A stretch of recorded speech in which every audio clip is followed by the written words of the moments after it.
হচ্ছে অনেক কি বলে শুকনো শুকনো কি শুকনো বড়ই ফ্রিজে ছিল অনেকদিন ধরে। এটা পানিতে ভিজায় রাখছি অনেকক্ষণ হয়। পানিটা ফেলে দিব, ফেলে আবার ধুয়ে তারপরে একটা আচার বানাবো। আচারটাতে সবচেয়ে মজার জিনিস হচ্ছে শুধু চিনি ইউজ করবো, অনলি চিনি, অনেকগুলো রসুন আর অল্প একটু পাঁচ ফোড়ন, দ্যাটস অল। আর কিচ্ছু দিব না। ও আই থিংক একটু দিব, কি বলে, একটু অ্যাড করবো ভিনেগার আর একটু শুকনো মরিচের গুঁড়া।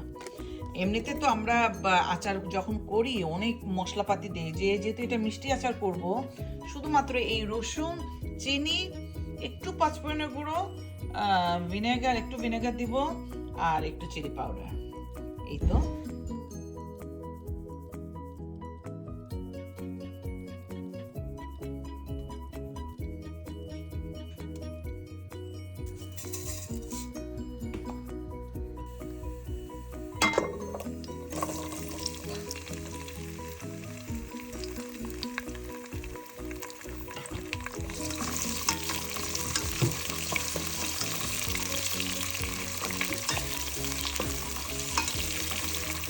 গ্যাস রসুন আর পাঁচফোড়নটা দিয়ে দিলাম। খুব বেশি ভাজবো না, কেননা বড়ি যখন দিব বড়ির সাথে এটা আরো ভাজা ভাজা হবে।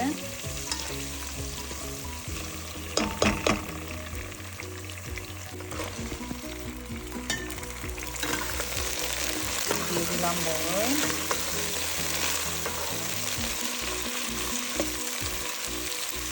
একটু লবণ দিব,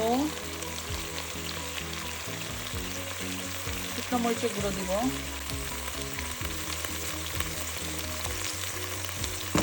আবার একটু ঝাল ভালো লাগে।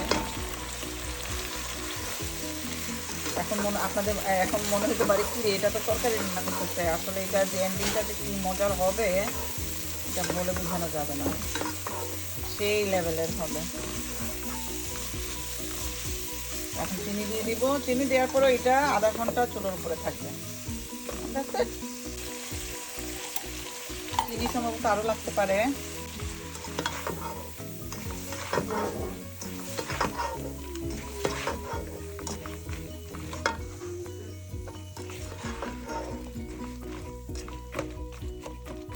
খুবই ঝটফট করে করতেছি।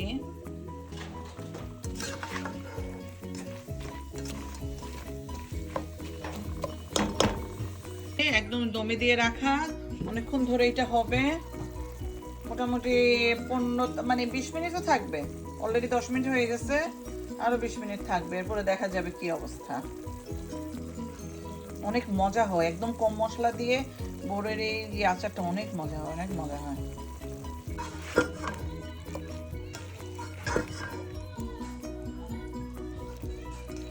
আরিনা, তুমি খাবা? You want try?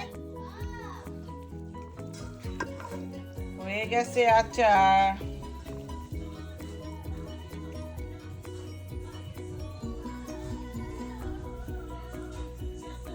কাঠের মধ্যে নিয়ে নিলাম, ফ্রিজে রেখে দেবো, বাইরেও রাখা যাবে, বাট ফর ইন কেস বাইরে এক সময় বাইরে থাকলে বাচ্চারা খুঁড়বে, লাগাবে, ফ্রিজে রেখে দেবো, সেফ থাকবে, অনেকদিন ভালো থাকবে।